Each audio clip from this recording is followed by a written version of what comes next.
So here's the AI copyright paradox, in the US at least. All the data that's been taken in, how are you going to get it out? What sort of money?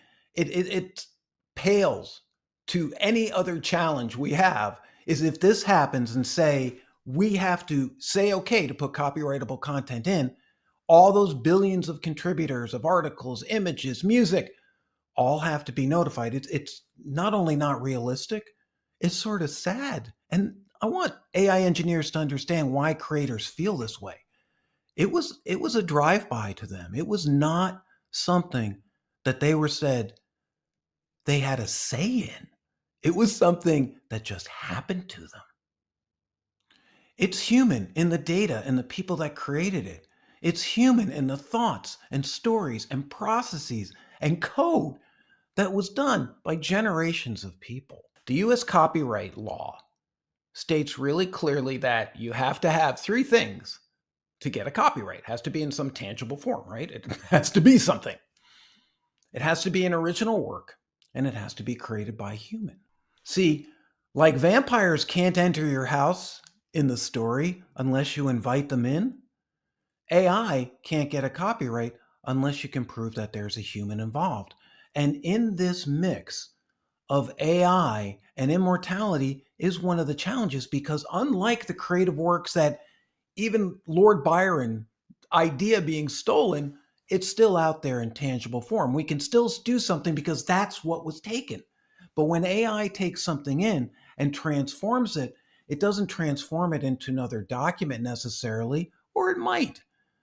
It really doesn't have an exact output, and it's not built to output what was put into it. It's not a copy machine. So if we apply the copyright rules, let's go back to the vampire story. So Bram Stoker is inspired by it. Should Bram Stoker have paid the original writer of the vampire that he assumedly paid for or took out at a library and read and turned into his better story of Dracula? Should he have gone back to Byron or the original author? Or was that 80 years later? And to question engineers ask me all the time in AI, why are copyrights so long? Because they were built in a time where things moved slowly and the ownership was supposed to be longer. Remember, ownership is what drives this all. See, the people using ChatGPT to write term papers, they're not really interested in whether it's copyright approved.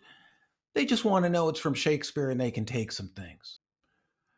And they don't know what went into it. They're just taking it from the AI because it's amazing and no one knows what's inside there, really. So when does AI stop being a fancy copy machine and into some form of intelligence that we can deal with? And who gets to decide that? Because right now, AI is treated almost like a vampire, guilty until proven human. And ownership is only to humans. And also the fact that when you put something in, there has to be some protection. Because this idea we have right now is more of convenience than reality. As this goes through, you see the lawsuits being settled. Let's face it, there's no way major Hollywood studios are going to let you and me take their AI generated script and sell it as our own. And that's where copyright will trickle down to us. But I don't want it to trickle down. Just like Yuumei, that ownership question comes to where you might challenge the integrity of an artist. And even if that work might have been similar to another person's, and kudos to her for just turning it around saying, done deal. The fact is, inspirations come through artists, through music all the time in ways that we're not even conscious of. So we're pretending like we're all aware, where most artists will tell you, I don't even know where it came from. It came from a process, an experience. And that is the randomness and probability that also drives AI. I know it's different, but we mimic ourselves. And this is part of what we mimic. This is how we learn by copying, watching others, and then finding our own voice.